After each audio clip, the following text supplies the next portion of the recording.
ইতিমধ্যেই শেষ হয়েছে ষষ্ঠ দফার নির্বাচন, হাতে আর মাত্র এক দফা। অন্তিম দফার আগে রাজ্যে ফের প্রধানমন্ত্রী নরেন্দ্র মোদী। বাংলার মোট 9 আসনের মধ্যে বারাসাত ও বসিরহাট এই 2 লোকসভা কেন্দ্রের বিজেপি প্রার্থী স্বপন মজুমদার ও রেখা পাত্রের সমর্থনে অশোকনগরে জনসভা করেন মোদী। সভার পর স্বপন মজুমদারের মুখোমুখি সিএন। নির্বাচনী প্রচার সারলেন নরেন্দ্র মোদী। একেবারে গ্রাউন্ড জিরোতে এসে জনসাধারণের উদ্দেশ্যে যেমন তিনি বার্তা দেন, তার পাশাপাশি তাকে কাছে পেয়ে উজ্জীবিত গেরুয়া শিবির। জনজোয়ারে মুগ্ধ নরেন্দ্র মোদী। বারাসাত থেকে বিদায় নিতে চলেছে তৃণমূল। জয়ের ব্যাপারে 100% আশাবাদী বারাসাত লোকসভা কেন্দ্রের বিজেপি প্রার্থী স্বপন মজুমদার। হেলিপ্যাডে নামার পরে হেলিপ্যাড থেকে শুরু করে মঞ্চ পর্যন্ত যে জনজোয়ার মানুষের ভিড় এবং গ্রাউন্ডেও যে ভিড় দেখেছে, উনি মুগ্ধ হয়েছেন।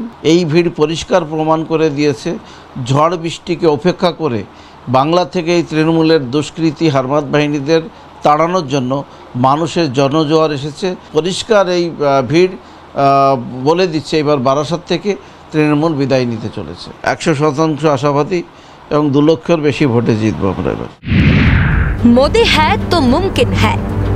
अब की बार 400 पार স্লোগান কে সামনে রেখে মোদি বন্দনায় বিজেপি প্রার্থী। পাশাপাশি বারাসাত লোকসভা কেন্দ্র বিজেপির দখলে যাবে বলে প্রত্যয় স্বপন মজুমদার। মোদি মানেই সব কিছু মুমকিন, মোদি হ্যায় তো মুমকিন হ্যায়, আর মোদি মানেই গ্যারান্টি। আর মোদি স্লোগান এইবার 400 পার, তার মধ্যে বারাসাতও আছে। তো এইবার বারাসাত লোকসভা ক্ষেত্র বিজেপির দখলে হতে চলেছে। মোদির সভা শেষে বাড়ি ফেরার পথে বিজেপি কার্যকর্তাদের গাড়ি লক্ষ্য করে পাথর ছোড়ার অভিযোগ শাসক দলের বিরুদ্ধে।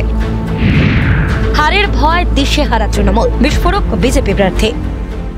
তৃণমূল কংগ্রেস পরিষ্কার ভয় পেয়ে বিভিন্ন সময়ে বিভিন্ন কুৎসা রটানোর চেষ্টা করছে।